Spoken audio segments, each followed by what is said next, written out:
We are going back over circular functions, modeling them. Okay, that means our word problems and being able to take our equations and pulling out different pieces of information. Some of these will look familiar to some of you all. Hey, you probably never seen none of these, so for this. But we're still going to use the things that we know about how to find the amplitude of if we were ever given a graph, right? How do we find the amplitude whenever we're given a graph? It's the A, correct. What was that formula? So it's max minus min over 2. That helps us find our amplitude. And then max plus min helps us find our vertical shift. And then what's our formula for the period? 2 pi over b. So we're still going to use that information here to help us with these word problems. Okay? So do not forget about that. And don't forget, the horizontal shift is just going to be dependent on the type of problem that we're dealing with here, okay? So let's just go ahead and let's jump right into it. That's the best way to tackle these. So since the depth, y meters of water in a harbor is given by the equation y equals 10 plus 4 sine t over 2, okay? Where t is the number of hours after midnight. All right, now if you take a look at your graph, there's a graph that kind of models this as well. Okay, this one we're going to do with the calculator. Okay, this one we're going to do with the calculator. All right, give you guys a second to get those. The first part, it says calculate the depth of water when t equals 2. Okay, simple enough. What does that mean?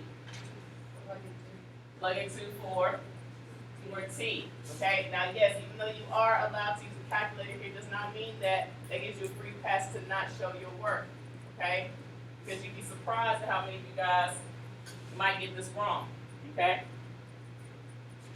so when we type it in, we'll get our answer.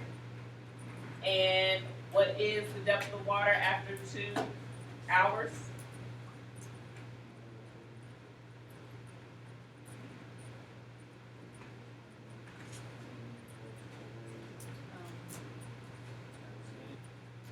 What you guys get?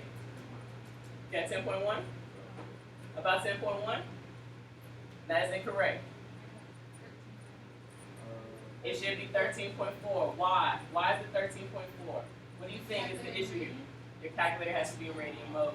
Okay? But see, you would have lost that point off gates because, or the 2 points because you didn't even, if you did not write this down, you couldn't even get 1 point. Okay? So first off, yes, you need to be in radian mode. So that way it's about 13.4. About 13.4. Plus, look at the graph that's below. Look at where it is at 2 hours. Okay?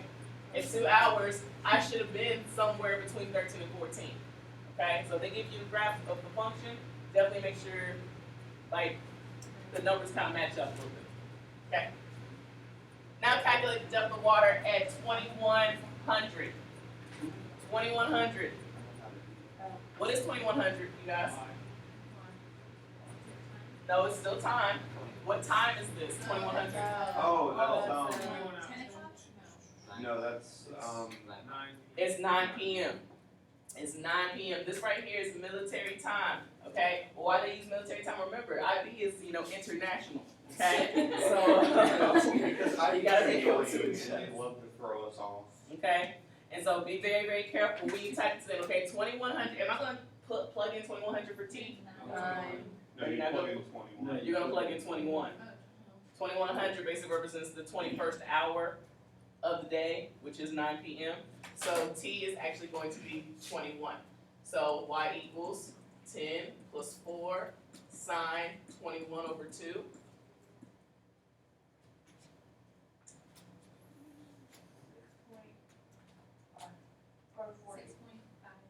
Careful.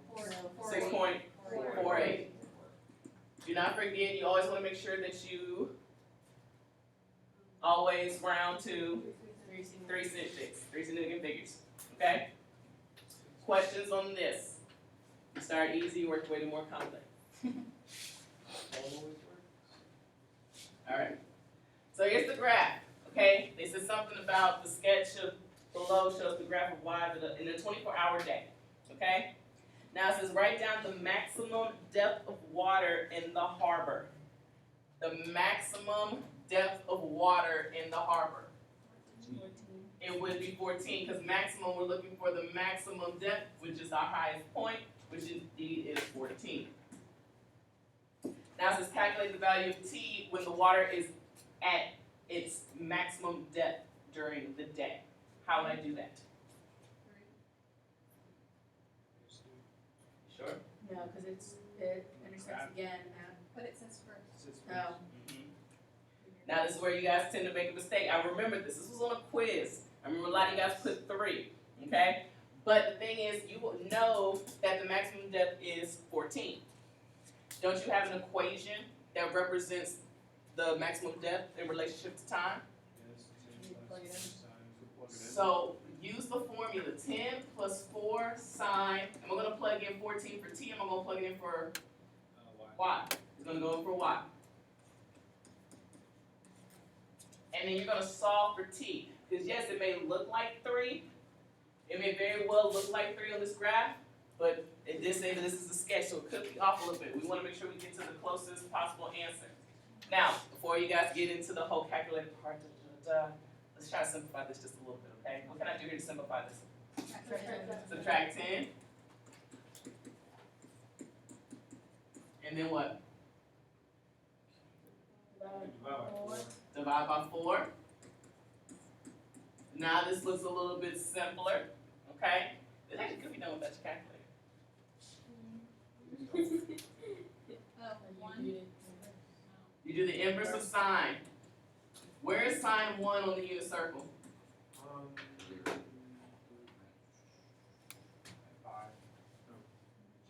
One, 1 over pi pi Pi over 2. over 2. So pi over 2 equals 2t, so t is what? Pi. Or you would have gotten that as well as doing your calculator as 3.1415. So it's like they wrote it in numbers, but like 3 would also be 3.14.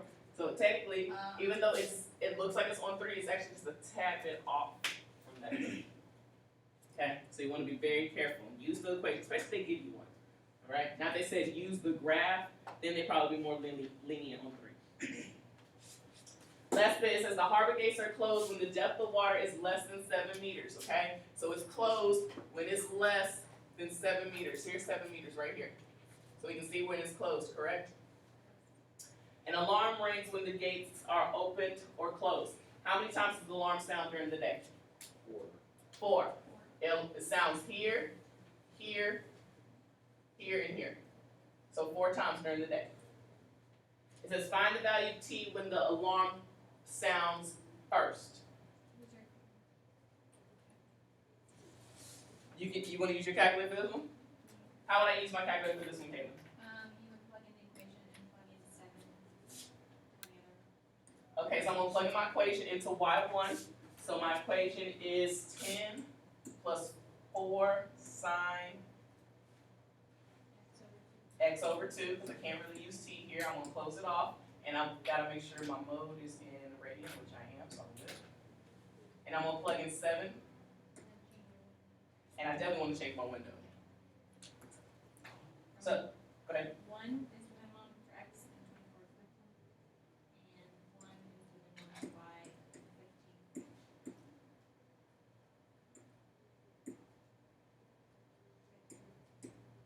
Could I do 0 instead of 1 for my maximum? Yeah, my min? 0.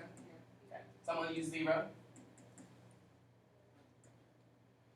And now when I graph it, it should look just like, and it does. It looks just like my picture. So there is the original function. There is 7, and I'm trying to figure out when it first sounds. So I'm looking for this point of intersection. So I go where? Second trace. Intersect. And I need to move my cursor closer to that intersection point because I don't want the second one, I want the first one. And I just do what? Press enter 3 times. I don't have to worry about moving it. And I see that 7.98. So 7.98, that's when it first sounds. So almost at that 8th hour, but not. Yes? How do you do? Okay. Alright, yes, so for C, we already know that the first time the alarm sounds is at 7.98 about, okay? If we can figure out the next time it sounds, we can add, subtract them to figure out that length of time, the first set. And we'll notice that this part right here will actually end up being the same, because this is a periodic function, isn't it? So how long was this time frame? We got here 2.92, 2.89. You use three significant figures, I'm guessing. You use that full, the longer decimal to figure out the time. You got 2.88. But if you round down, I mean, it seems like Oh, the this is nearest hour. rounded for the nearest hour, so it'd be So 3 even hours. if you round it to Ah, the to the nearest hour. So this is basically 3 hours, which means this is a total of 3 hours, which means it's a total of 6 hours. Because in the length of the day, a full 24-hour period is going off for 6 hours. I'll have a full 24 hours period. Great. The next one we're going to do without a calculator. Without, so no calcs, no calcs. It says the depth, Y meters of seawater in a bay, T hours after midnight may be represented by the function. A, B, and C or A, B, and K are constants. The water is at maximum depth of 4.3 meters at midnight and noon, and a minimum depth of 10.3 and between, was that 6 and 18? Again, still using military time, so do be aware of that. Write down the value of A, B, and K. A represents what in this problem? Your vertical shift, because it's being added. B represents your what? Your amplitude. And K is technically a part of, it's not your C, but it's like a part of your B to help you find the period, okay? And the reason why I say it's a part of it is because technically I'm doing 2 pi divided by K, so it's like that total, that 2 pi over K is actually the B in this problem, which is gonna help us figure out the period. So, we know the formula, to find vertical shift, it is max plus min divided by 2. We don't need no calculators here. 14.3 and 10.3 is.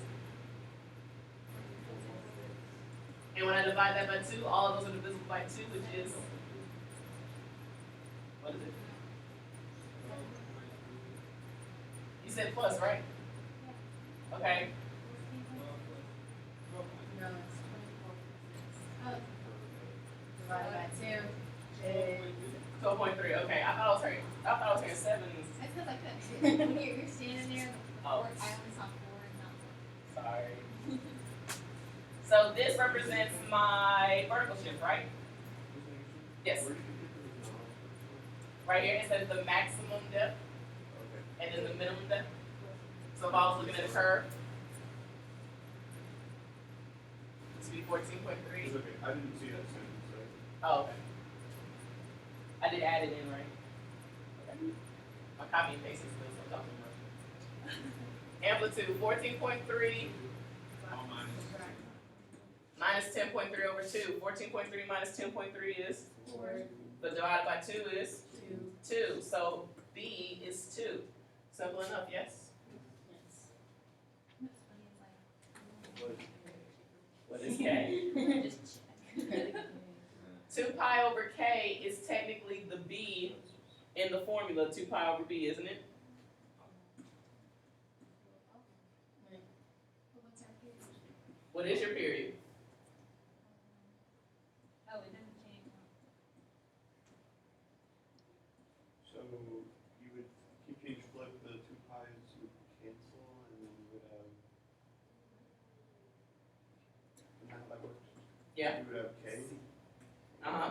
If I simplify this fraction right here, keep change flip, I basically have 2 pi times K over 2 pi, which is just K. So basically, my period is whatever K is. Remember, period is when it completes one full cycle. That's max to max or min to min. And it says that the water is at a maximum depth at midnight and noon. How many hours is that? So K is 12 is my period. What was the purpose of like writing 2 pi over 2 pi over k? Just to show that 2 pi over b is the formula for period. B in this problem is 2 pi over k. So that's why I wrote it. Mostly for the folks who aren't physically here. Hi folks who aren't physically here. I want you guys to try this one out on your own, okay? A, B, and C. It's a calculator. I'll give you guys about 5 minutes to see how far you can get. P and Q are simple enough. Q is the amplitude. P was the vertical shift, so you can use that formula. Didn't really need to use a calculator here. B probably the only time where you could use a calculator or needed to use a calculator. Because you're figuring out the first time it hits 10. Same way we did that other problem. What was that intersection right there? 3.86? You guys agree? Yes. Okay? Now it says use symmetry of the graph to find the first time when the depth of water, or the next time the depth of water is 10 meters, okay? Now yes, you could have used your calculator, did intersection again, but let's use symmetry here, okay? From max to max, okay? What's my period here? It's 12, okay? And this is symmetry here, okay? So if I go from max to min, how far is that? 6, okay? Huh? Using symmetry, not so much adding, since let's think about it, from max to this point, you guys found out was 3.6 or 3.86, correct?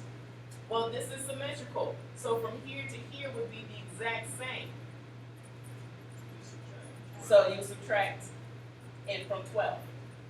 That's how you'll be able to use symmetry to find the exact time. So for CI, 12 minus 3.86 is 8.14. Now when you guys did your intersection, raise your hand if you did an intersection. Did you get that same value? So it works. Huh? The same way that we did the first problem?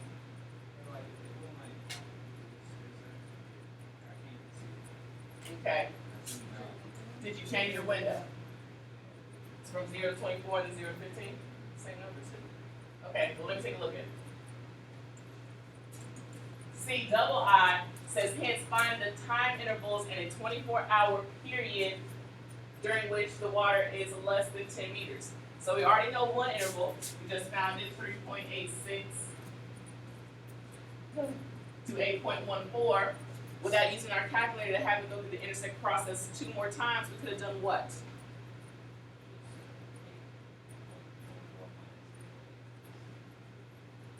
No, not subtract them. Look at the curve. I have these 2 points, and then I have these 2 points here. How far apart is this point and this point? 12.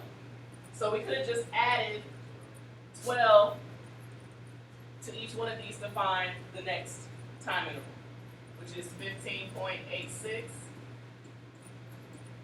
and 20.14. 3 significant figures, 15.9 and 20.1. Okay? Because remember, this is a periodic function, which means that after a certain number of hours, it's going to repeat a cycle, okay? So from this point to the next time it hits below 10, isn't that a complete cycle? Yeah. A complete period, which is 12 hours. So whatever this point is, 12 hours later, it's going to be at the same spot. So that's why we add 12 to 3.86. Same thing with the other one. Oh, Here, and then you have to write it in the interval Because it's asking for the time intervals. Okay. Not the total time, but just the time intervals. So that's why we write it that way. The next one. No calculator, 5 minutes.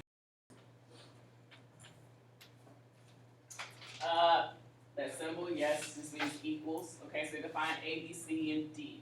Okay, classic. We're given a chart here. Not so much a curve, but we could picture this, okay, without using our calculator here. How would I find the amplitude? 31.8 minus 17.7 over 2. Yes, this is our highest value.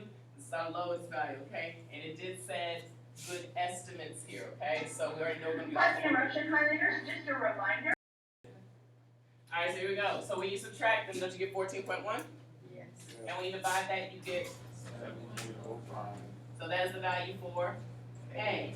To find the value of D would be the next easiest to go because all you do is add them, divide by 2, you get, divided by 2, which is 24.75. So 0.8, either one will be acceptable. Seriously? What's C? C, 4. Use four. C was 4. Because you know that between your max and your min, remember sign, okay? So it has to cross the equilibrium point, which is basically halfway between your max and your min. So halfway between your max and your min, 1, 2, 3, 4, 5, 6. 6 months. Halfway through that is 3. February, March, April. April is your 4th month. Is B 6.5? B was Oh. pi over 6. Yeah. So B was pi over 6 because the period was 12. So then you would do 2 pi over B, 2 pi over b equals 12. and then you cross multiply it by. Your third month C. is March. You would find, because remember, sign starts at 0 or at the equilibrium point. So you have to take the max and the min, figure out the distance between them, which was 6, divide that by 2, which is halfway between 3 months after February. 1, 2, 3 is April. So that's your C. Because it's a month. So, and it's March.